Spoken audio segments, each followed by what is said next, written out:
Hello. Have you ever had the feeling that your buying habits have run out of control and you're in a phase in your music collecting where your listening can't keep up with your buying? Well, that's where I am right now. So thought I'd say a quick video. Who knows? I'm going to do a video of some of the things I've been buying in the last few weeks and share some recommendations. Um, right now, where do I buy my records? Well, these days I don't normally go to secondhand record fairs or record shops very often. I go to record fairs about twice a year, and I invariably go look at the cheap bins. And when it comes to a local record shop which does secondhand vinyl, it's called Psychotron Records. I pop in there about once every 6 months as well. Again, normally for the cheap bins, but this time I went to the top racks. I don't normally go there because I've normally got a vinyl or a CD copy of the stuff that I really want already. But I went there last weekend, and I also, when I go back to see my folks up in Newcastle, I pop into Reflex, which is a new, mostly new record shop, new vinyl, new records with some secondhand stuff, bit overpriced on the secondhand stuff. But the new stuff, they have these bins where you can get two albums for £22. And I don't always buy on price, but my tastes have just over the years, over the 50 years I've been collecting music, my tastes are quite broad. So I often find real nuggets in there, great soundtracks that you wouldn't normally see in the shelves anywhere else. But they're going for like £11 each, sometimes double albums and so on. So I pick up some really good bargains. So here we are. So two piles here of stuff that I've been buying in the last few weeks. I'm going to go through and select some of the best. So I'll just shuffle these to one side and pick out the good ones. See you in a second. Okay, so here I am with vinyl finds mid-June 2024, going back 4 or 5 weeks after a buying frenzy. So, good ones. Let me just, right, okay. Lightning Hopkins, Last Night Blues, my favorite blues artists. I love his language style, really good.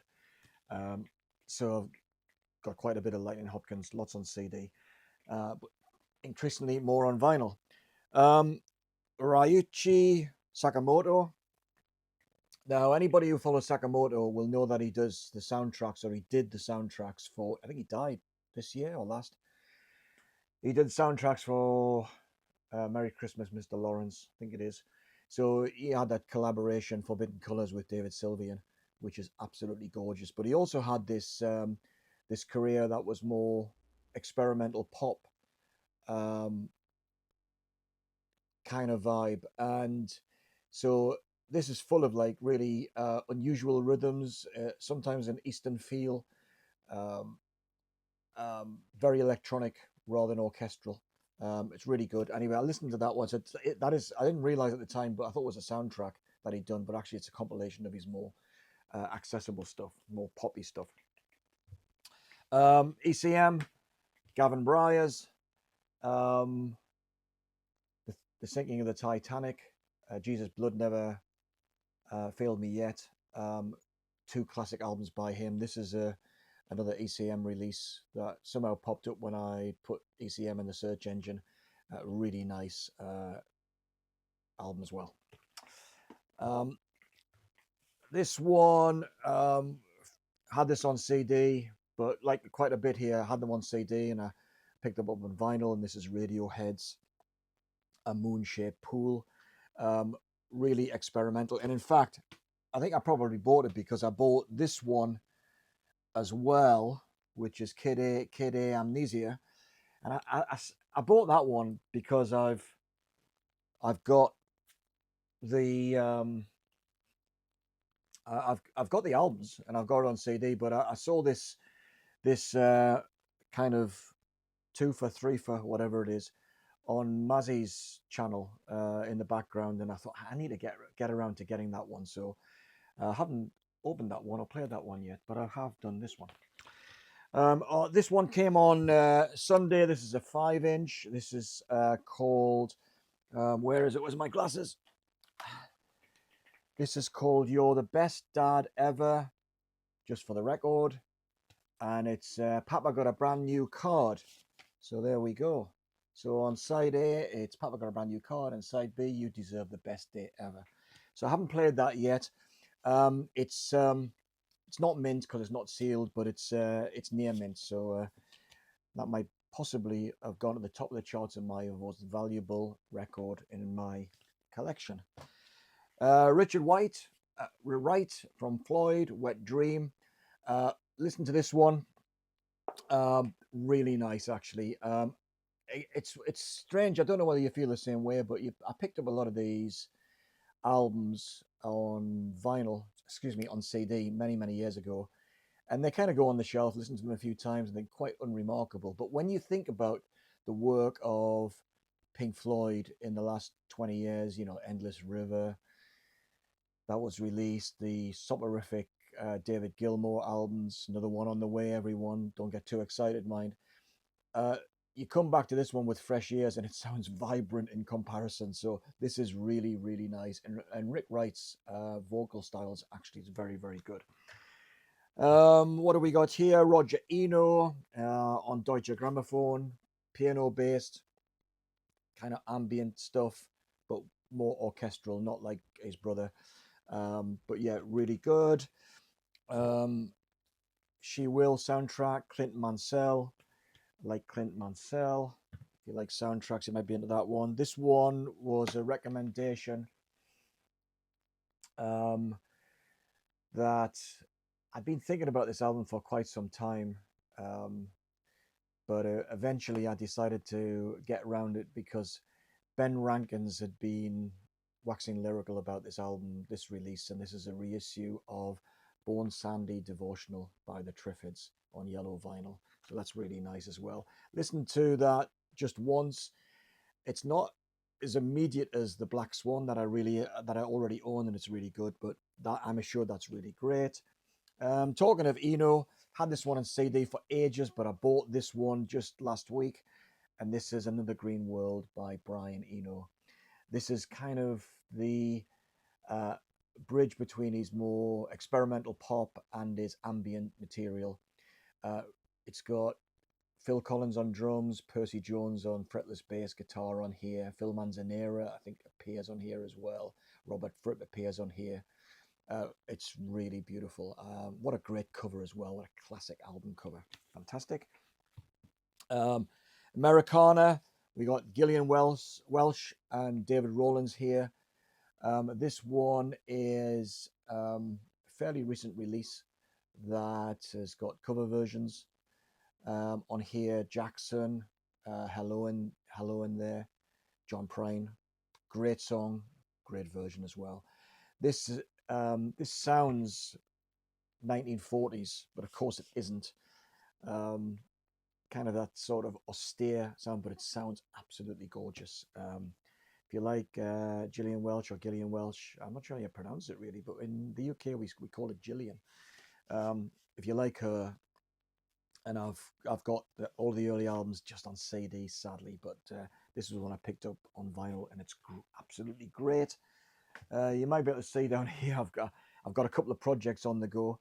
I'm going to do a rundown of Leonard Cohen and Elvis Costello, but particularly Elvis Costello. There's got to be 40 odd albums I'm working my way through. So when I say the projects, I'm just refamiliarizing myself with this stuff that's coming out. Couple there I'll just pass on for the time being. I bought this one. I've already got a copy, but I bought this one because it was cheap, and I thought, does it sound any different? Does it sound any better?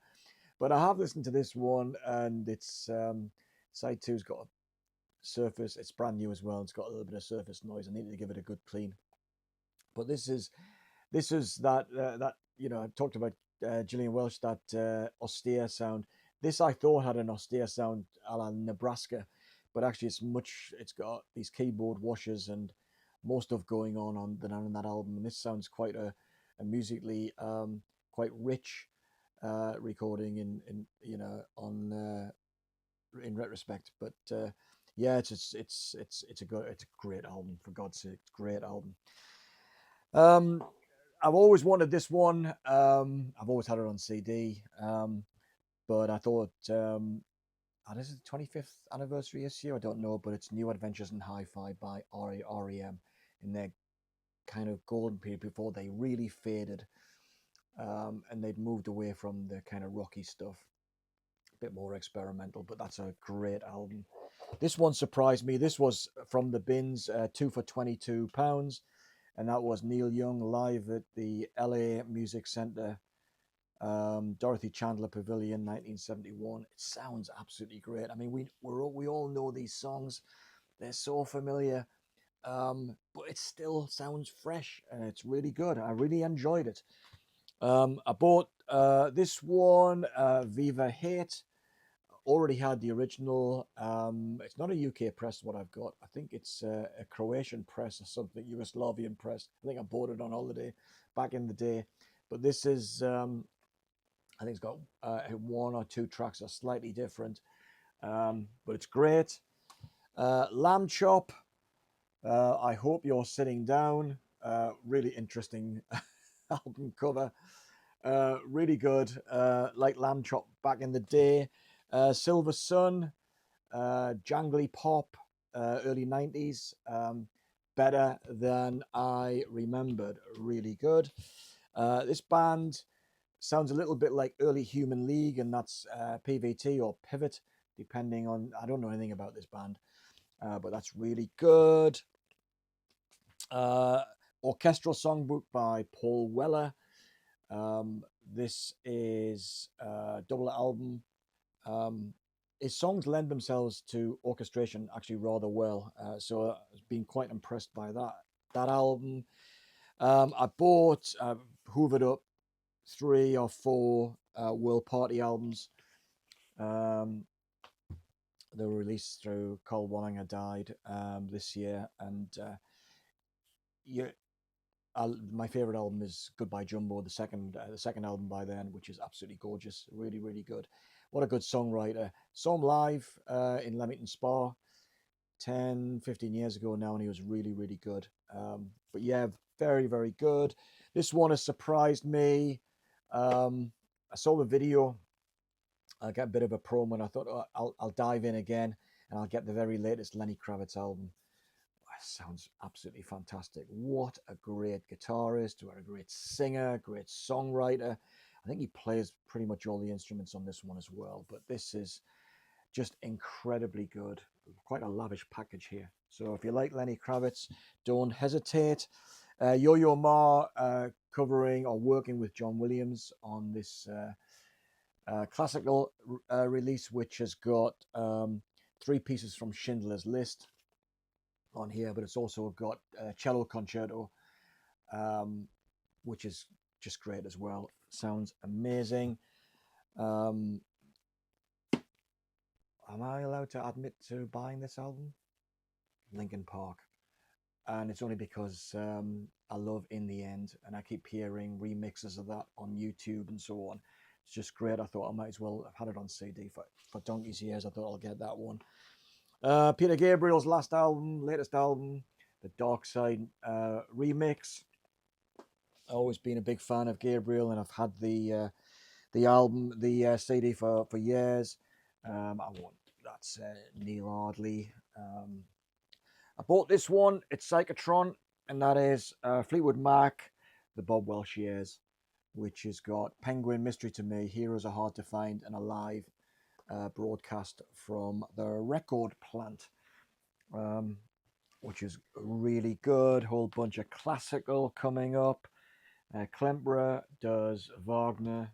That's amazing, by the way.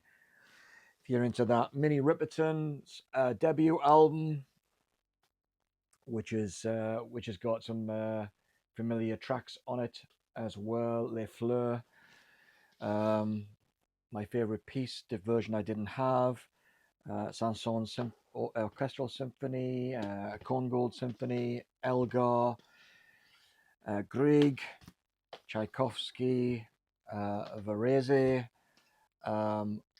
Tchaikovsky with Herbert von Karajan and Richter.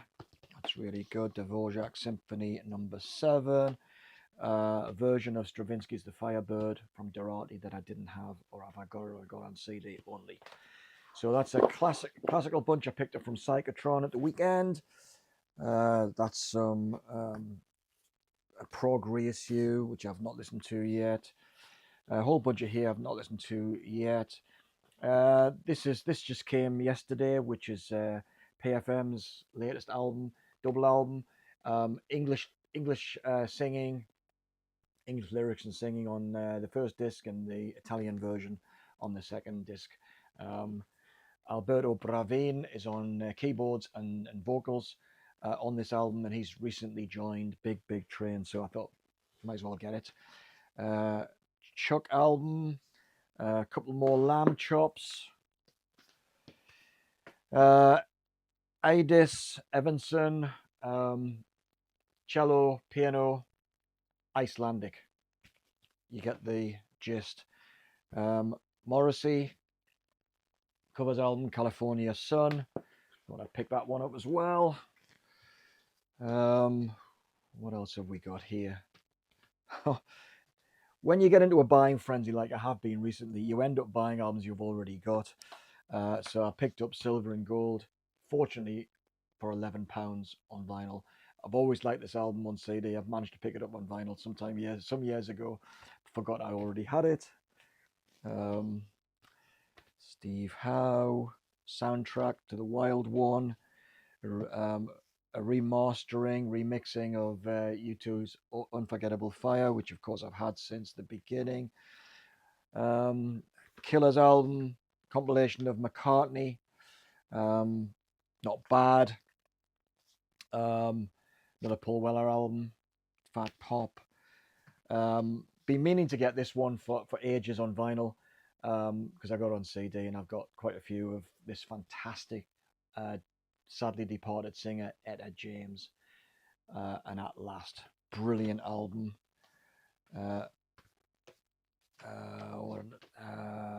Ray Charles, what did I say? Another Silver Sun album. What do we got? Nearly done, by the way. George Benson, Walking to New Orleans, remembering Chuck Berry and Fats Domino. The great George Benson. Opeth, prog doom metal type band from, is it Poland? I think it is, but yeah, really good album as well. Again, like I already had that one on CD. Maxwell Farrington.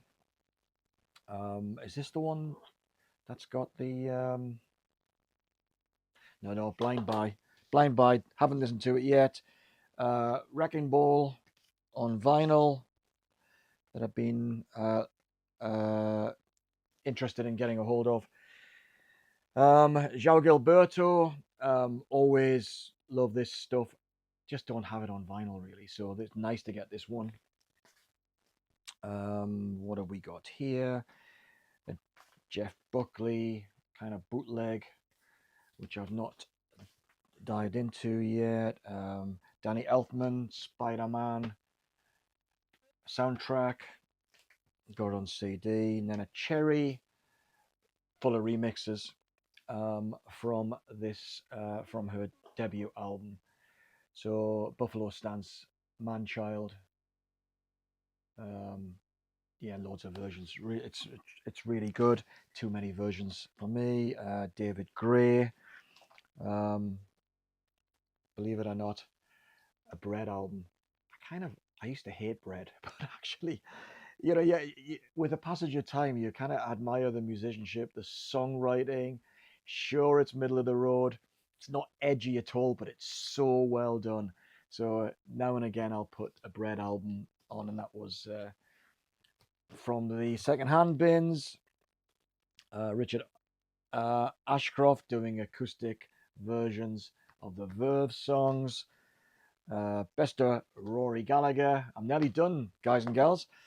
Lorena McKennitt, The Mask and the Mirror, the one that was kind of a bit of a breakthrough album that came into Europe. I really like it. It's obviously Celtic in flavour, but you know, if it floats your boat. It floats your boat.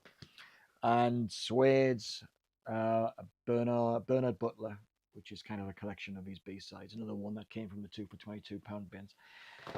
Anyway, um, if anyone can direct me towards therapy to try and slow down my record buying, I'd appreciate it. But in the meantime, that is, I hope, the end of my buying for a little while I work my way through all of these. Although I have heard that my other half is bringing some old records from her family home for me to pick some winners from. They might be coming tonight, so I'm told there might be as many as this lot and even more for me to check out. So we'll see. So anyway, that's I can now file these away and just listen to them at leisure without saving them up for a vinyl finds or a vinyl haul video. So chance for me to get back to living normally. See you on the next video. Bye for now.